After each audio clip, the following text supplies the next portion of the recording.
Não é fácil, não. Ah, amor, pode começar porque já são 7h05, né? E aí depois a gente vai deixar gravado, então.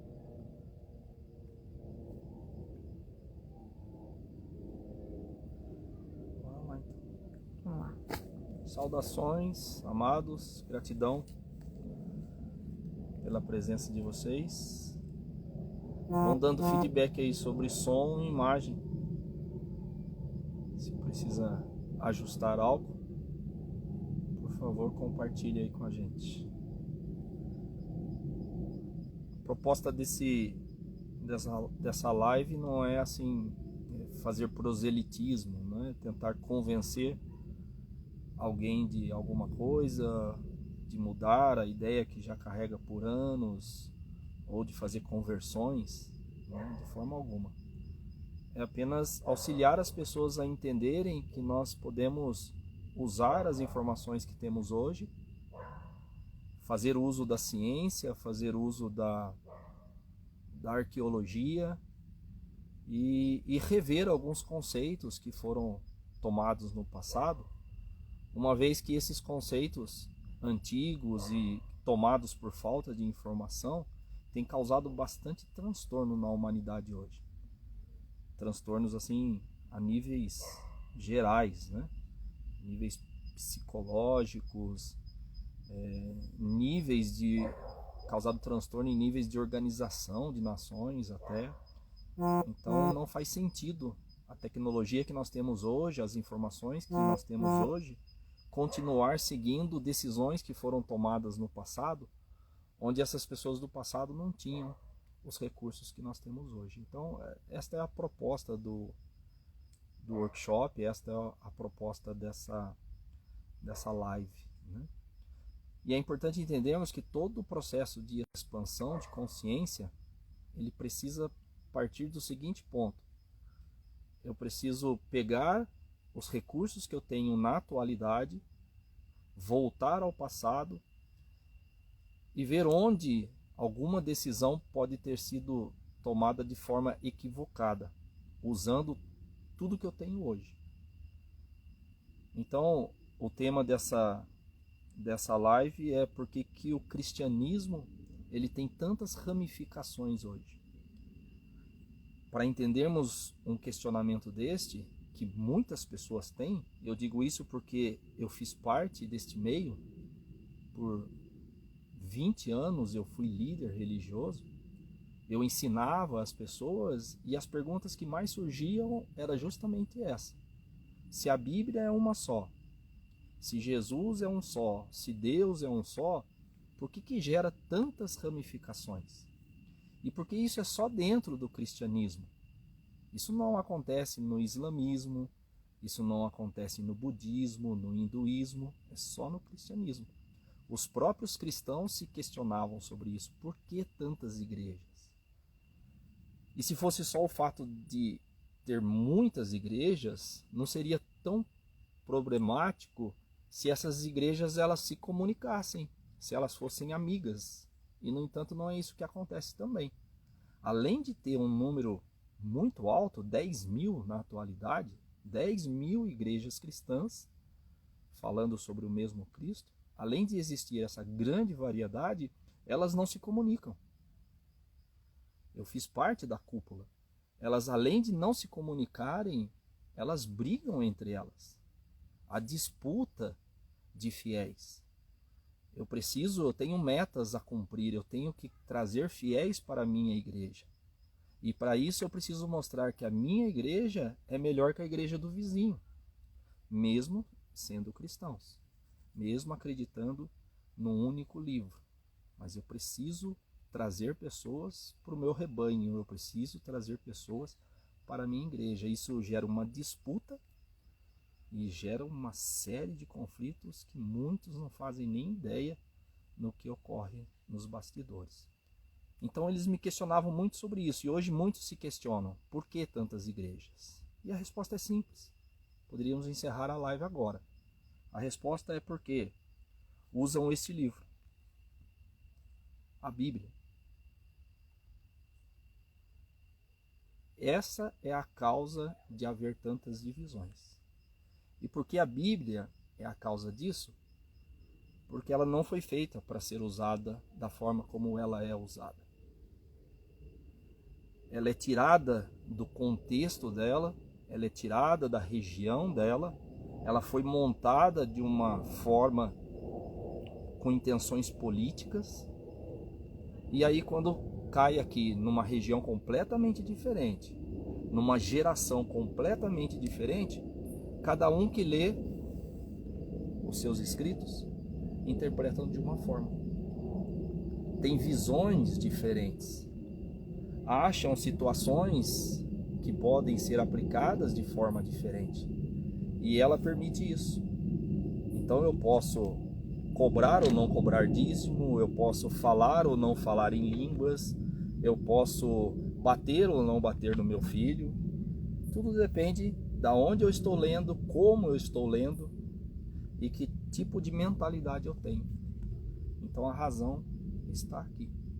Por isso que é importante usarmos os recursos que temos hoje, as informações que temos hoje, voltarmos ao passado e entendermos como ela surgiu, como que a Bíblia chegou à nossa mão. Porque o que é ensinado nas igrejas, e eu ensinei nas escolas dominicais, nos cursos que tem dentro das igrejas, o que eu ensinava? A pessoa, a primeira vez que ela pisa na igreja, ela ganha um exemplar da Bíblia e eu falo, isso aqui é uma carta de Deus para a humanidade, tudo aqui. Os seus 66 livros, que é o que tem aqui dentro, é um presente de Deus para você. Foi escrita por Deus. Ela é sagrada. Como toda igreja cristã, eu preciso respeitar as 5 solas de Lutero. Nestas 5 solas, uma delas é de que ninguém mexe ou questiona o que está escrito aqui. Sola Escritura. Tudo é somente pela Escritura. Ela é inerrável, ela é indiscutível e ela é totalmente inspirada por Deus. Cada palavrinha do que está escrito aqui é inspirada por Deus. Então isso eu passo para a pessoa que pisou pela primeira vez numa igreja. Para os jovenzinhos das escolas dominicais. Vocês têm que tratar esse livro como sagrado. Não se questiona, não se discute, apenas aceita o que está escrito aqui. E, sendo ele jovem ou não, ele cresce com essa ideia. E passa a ter a Bíblia como algo que eu tenho que ler e fazer o que está escrito aqui. Eu não posso questionar. Porque Lutero, o grande reformador, o grande revolucionário, ele colocou isso como uma regra, como uma instituição. Não se questiona o que está escrito aqui. Lutero não fez isso com má intenção. A situação que ele passava, o momento que ele vivia, exigia que se estabelecesse algumas regras, dada a proposta que se teve, já errada de antecessores dele, de pegar um livro judaico, aqui só tem livros judaicos aqui dentro, pegar estes livros judaicos e transformá-los para o que se chamava na época de gentios.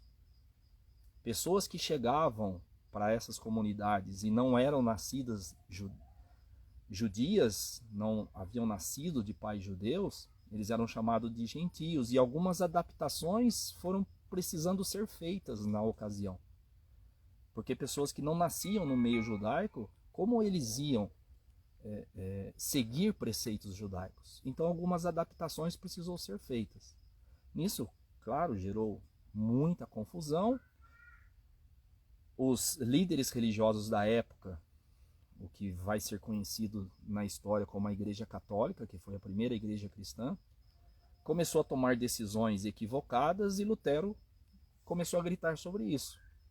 Então ele criou as suas 99 teses, questionamentos do que a igreja fazia e pediu para que isso fosse mudado. Ele não queria fazer uma nova igreja. Só tinha a Igreja Católica e ela já bastava. Ele só queria que algumas coisas fossem reformuladas. Nessa reformulação, nessa busca dele, ele criou as 5 solas. que a gente tinha que respeitar, que todos tinham que respeitar o que está escrito na Bíblia Sagrada. Essa foi a decisão que ele tomou e foi aceita, e hoje é regra. Toda a igreja ela só é considerada cristã se ela seguir estas 5 solas, né? Isso ele fez com a informação que ele tinha no passado. Passou-se anos e agora, em nossa época, por exemplo, descobertas, novas escavações, novas descobertas da arqueologia põem fim a essas 5 solas. Porque, por exemplo, a descoberta de Nag Hammadi, um local, encontrou-se vários outros livros que poderiam estar fazendo parte da Bíblia também. Mas que por uma decisão de uma outra pessoa antes de Lutero, chamado Bispo Atanásio, ele pediu para que se queimasse todos esses livros. Alguns não queimaram, esconderam, porque não viam sentido no que ele estava pedindo para fazer. Para que queimar? E aí esconderam para que não achasse. E na nossa era, esses livros foram descobertos. Se Lutero tivesse informação sobre os escritos de Nag Hammadi, se Lutero tivesse informação sobre os escritos dos rolos do Mar Morto, com certeza ele não tomaria essa decisão. Não com base no modelo de Bíblia que chegou até ele. O que é uma Bíblia, né? Bíblia, da palavrinha biblioteca, significa união de livrinhos. Então, antes de Lutero, o bispo Atanásio pegou 66 livrinhos que já estavam espalhados por aí. Ele pegou esses 66 livrinhos e juntou 27 escritos depois de Cristo e os outros 39 que haviam sido escritos antes de Cristo. Tudo escrito por judeus. Estamos falando de escritas e informações judaicas, de descendência judaica que seguiu nessa linha. Esses livros estavam espalhados, muita confusão era gerado, porque até o ano 100 não tinha nada escrito oficialmente, eles se comunicavam através de cartas. De 100 a 300 começou a surgir grupos discutindo muito os assuntos acerca de Jesus de Nazaré, o que ele fazia, o que ele não fazia, o que ele deixava de fazer. Quando chega no ano 300, o bispo, vendo toda essa agitação de grupos brigando, rivais e assim por diante, que acontece até hoje, ele decidiu, não, vamos parar com isso, vamos pegar só esses 66 livros, joga o resto fora, mais de 100, joga fora, queima, e agora todo mundo tem que ler só esses 66. Mandou juntar, formou o que se conhece hoje como Bíblia. Essa junção, esse colocar todos esses livrinhos com o mesmo propósito dentro de um livro grande, gera toda essa confusão que nós temos hoje. É importante entendermos que até o ano 300 não tinha Bíblia. Os que hoje são conhecidos como cristãos viveram normalmente até o ano 300 sem Bíblia nenhuma, apenas lendo os livros que aqui contém de forma separada, de acordo com a situação de cada um, de acordo com a comunidade de cada um, porque é isso o propósito de cada livro aqui dentro. Era servir a comunidade da época, era servir aos interesses da época. Os escritores, eles sequer imaginavam que depois de 2000 anos haveria pessoas numa região completamente diferente, que é a nossa, por exemplo, falando a respeito desses livros, que foram escritos para as comunidades daquela ocasião. Vamos pegar os evangelhos, por exemplo.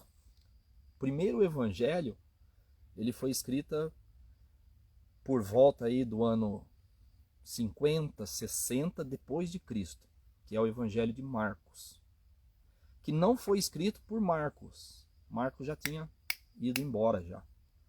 Ele já tinha partido. Porque o que se ensina nas igrejas também é que os apóstolos que escreveram a Bíblia, e não. Os apóstolos eram analfabetos. Eles não tinham como escrever. Eles não ficavam sentados no pé de Jesus à medida que Jesus ia falando. eles iam escrevendo. Jesus contava uma parábola, eles iam lá e escreviam. Não, não tem. Mesmo porque eles vêm de uma classe religiosa judaica que não dá valor a escritas. Era só relatos, era por conto. É um povo de histórias. Então, um pai contava história para o filho para o seu filho e assim por diante. O povo do livro, como se começou a ser conhecido, essas pessoas no decorrer aí dos anos, foi muito tempo depois de Jesus. Então, os apóstolos não tinham como escrever. Então, por volta de 50, 60 depois de Cristo, surge o Evangelho de Marcos. Mas era para a comunidade de Marcos. Como tinha Paulo, que numa outra região completamente diferente dali da comunidade de Marcos, começou a falar a respeito de Cristo, que tinha visto Cristo, que Cristo apareceu para ele e passou algumas instruções para ele, os seguidores dos apóstolos, os descendentes dos apóstolos, falaram, peraí, uma pessoa que nunca viu Jesus de Nazaré já está falando sobre ele, já está escrevendo sobre ele, vamos escrever também, porque nós somos descendentes daqueles que estiveram com Jesus. E um hábito que tinha no passado era, como que eu vou dar peso a esta escrita? Vamos falar que foi os apóstolos que escreveram. Então o evangelho é de Marcos, mas não foi Marcos que escreveu. Então depois de 30, 40 anos que Jesus partiu, surge um livro, surge um evangelho falando a respeito das histórias de Jesus. Mas eram histórias que eles lembravam. Ah, meu pai falou isso, ah, meu tio falou isso, ah, escreve isso. Tanto que se vocês perceberem ao lerem Marcos, poucos leem o Evangelho de Marcos, vocês vão ver que traz um Jesus mais rústico, um Jesus mais puro, vamos dizer assim, a nível humano, com os seus costumes, com os seus hábitos. Aí depois de 20 anos, vem surgir o Evangelho de Mateus. Não para a humanidade, para a comunidade de Mateus. Alguém leu o Evangelho de Marcos e falou, puxa, mas tem uma outra história que não está aqui, que meu pai falou, que meu avô falou. E Jesus não era tão bruto assim. Ele não falava ríspido dessa forma. Peraí, vamos modificar isso. Vamos fazer um evangelho colocando essas histórias que estão faltando da forma que nós aprendemos. E manda para a comunidade de Mateus. Nisso, a comunidade de Lucas resolve também fazer a mesma coisa. Nós estamos falando de 70 anos após Jesus de Nazaré. Aí a comunidade de Lucas, não, tem essa outra história, não falaram sobre essa história, vamos incluir também. Surge o Evangelho de Lucas. E aí vem, no ano 100, 110, mais ou menos, 100 anos após Jesus de Nazaré, a comunidade de João, que daí começa a contar histórias que não tem em nenhum dos outros evangelhos. Faz um evangelho completamente diferente. Coloca um Jesus completamente diferente. E aí faz. Na maldade, quero acreditar que não. Serviu aos interesses da época apenas. Era para auxiliar judeus, gentios da época, que vivessem naquela região para onde estas cartas, estes livros eram mandados, para instrução daquele povo que estava passando por uma série de modificações políticas, Roma dominando, fazendo modificações, mexendo com o povo, expulsando o povo judeu da sua área. Então coisas precisavam ser feitas. Como fazer isso? Através de cartas.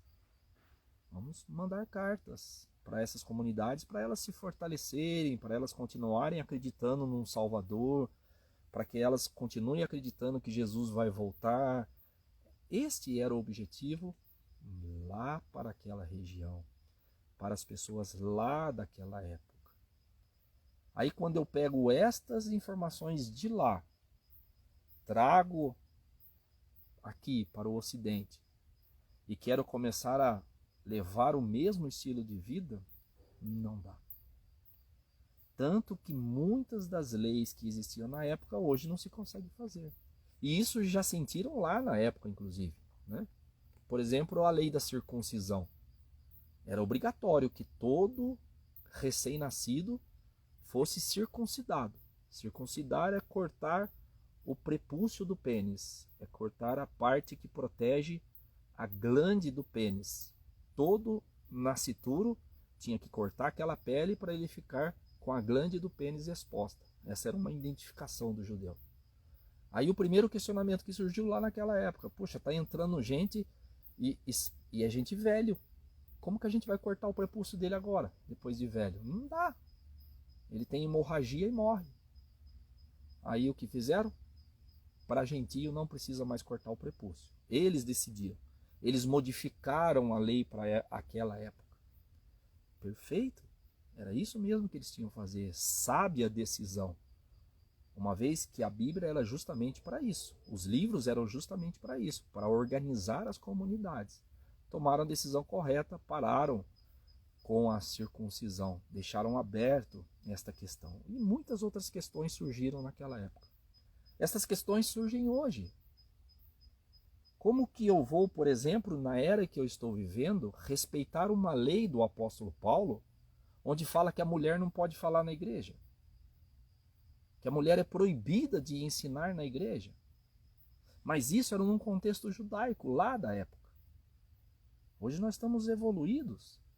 Tem mulheres muito mais sábias do que homens.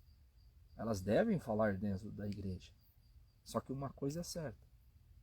Nós nunca veremos uma papa mulher. Nunca. Porque algumas leis, por questões políticas, ainda são observadas. Então hoje, se fosse para nós seguirmos um livro como esse, ele precisaria passar por muitas reformulações, por muitas mudanças, por coisas que as pessoas não fazem, está escrito aqui que deveriam fazer, e como cada um vai deixando de fazer aquilo que mais apetece aos seus olhos, ele lê aquilo e ele considera aquilo, eu não vou fazer isso, eu vou na igreja, mas eu não faço isso, eu não sigo isso por conta própria, é a hora que gera confusão. Porque ou eu sigo realmente os 66 livros, ou eu não sigo. Se eu for seguir só aquilo que me agrada, eu crio uma nova igreja. Se eu for seguir só aquelas leis que me convêm, eu crio uma nova igreja.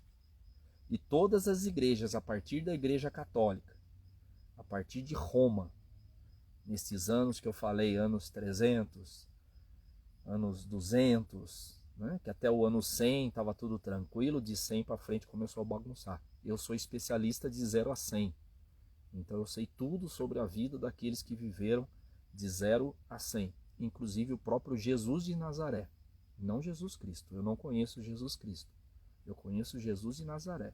Jesus Cristo vem a partir de uma visão do apóstolo Paulo. Então de 0 a 100 estava tudo tranquilo. A partir daí começou-se a ter divergências, porque daí alguns começaram a seguir aquilo que convinha, aquilo que dava para entender no que estava incompleto. Porque se todos tivessem as informações de Nag Hammadi, as informações dos rolos do Mar Morto, as informações de outros livros que foram queimados e se perderam, com certeza não existiria esta confusão que existe hoje dentro do cristianismo. Esta explosão de religiões a partir dali da Reforma, porque mesmo se ficasse só com a Reforma, surgiu ali a Igreja Luterana, a Igreja Anglicana, os batistas, conhecidos como anabatistas. Se ficasse nessas igrejas que estavam querendo brigar com a Igreja Católica, tudo bem, 4 igrejas. Que dê condições para ter 10 igrejas, 100 igrejas. Interessante ter 100 igrejas cristãs, protestantes, para brigar com a Igreja Católica. Interessante entre aspas. Mas 10 mil? E uma não conversa com a outra? Uma completamente diferente? Se eu sirvo, por exemplo, a Igreja Universal, Eu não sei nem como eu entro pela igreja da Congregação Cristã, que tem entradas diferentes. Se eu sirvo as Testemunhas de Jeová, eu não consigo nem saber como é o funcionamento de uma Assembleia de Deus. Completamente diferentes. E ainda eu tenho um outro dilema, porque se eu estou na Assembleia de Deus, lá me ensina que as Testemunhas de Jeová estão erradas.